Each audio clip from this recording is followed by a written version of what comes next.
다음과 같은 괄호 안에 A가 있으면요. A보다 크지 않은 수 중 가장 큰 자연수이고 또 다음과 같은 괄호 안에 A가 있으면 A보다 작지 않은 수 중 가장 작은 자연수를 나타냅니다.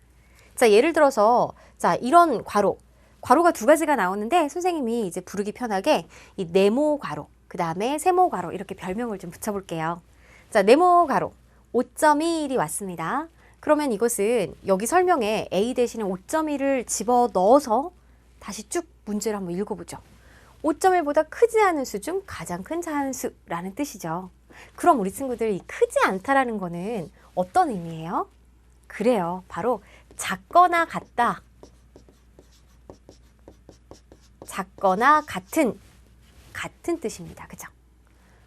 그러니까 5.1보다 작거나 같은 수 중 가장 큰 자연수다. 수직선에서 나타냈을 때 5.1이 여기 있다라고 해보세요. 그러면 이보다 작거나 같은이니까 이제 5.1을 포함해서 왼쪽에 있는 수들 중 가장 큰 자연수니 바로 5.1 바로 왼쪽에 있는 5가 가장 큰 자연수가 되는 거죠. 그죠? 아, 그래서 이제 5로 나오는 거예요. 이를 해석을 해보면 그 다음 세모가로 안에는 2.34가 있으면은 이제 2.34보다 작지 않은 수, 작지 않은 이라는 거는 뭐랑 똑같은 말이에요? 그래요. 크거나 같은 하고 같은 의미죠. 그러니까 그중 가장 작은 자연수래요. 그럼 2.34가 여기 있다라고 했을 때는 자, 2.34보다 바로 크거나 같은 여기 있는 수들 얼마나 많겠어요? 그 중에 가장 작은 자연수니까 2.34 바로 오른쪽에 있는 이제 3이 되는 거예요. 그죠?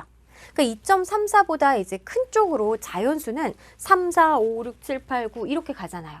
그 중에 가장 작다면 바로 오른쪽에 있는 자연수. 그래서 얘가 3으로 나오는 겁니다. 이해됐어요? 이 괄호를 어떻게 해석해야 되는지 우리 알아봤어요. 자, 그럼 이제 문제 본격적으로 시작이 돼요.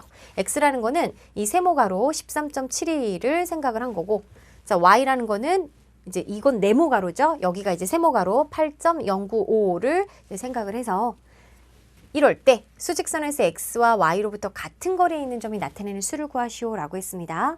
그러면 먼저 자, 네모 괄호 13.72부터 생각을 해볼게요.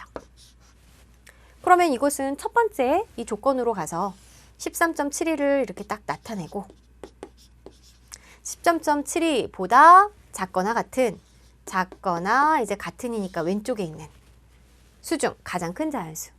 그럼 이 중에 자연수는 1부터 13까지 있을 텐데 그중 가장 크다라는 거는 바로 왼쪽에 있는 이제 13이 되는 거죠. 그죠? 그래서 이것이 13으로 나오고 X가 13이다 라는 걸 알 수가 있어요. 그럼 이제 세모가로 8.095 같은 경우는 수직선에서 이제 8.095를 찾아서 자, 세모 괄호니까 바로 8.095보다 크거나 같은 수 중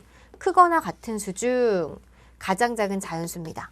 자, 그럼 이 자연수만 따져봤을 때는 우리가 9부터 시작을 하잖아요. 9, 10, 11, 12 이렇게 갔을 텐데 그 중에 가장 작다 하면 8.095 바로 오른쪽에 있는 자연수를 선택을 해줘야 되겠네요.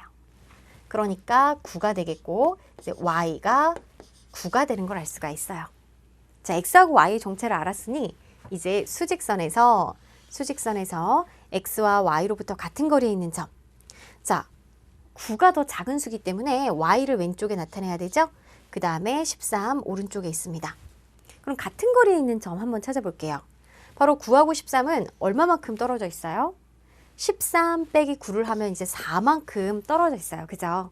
그럼 같은 거리니까 이 한가운데는 각각 2만큼 떨어진 수입니다. 그럼 이 점이 나타내는 수는요. 자, 2.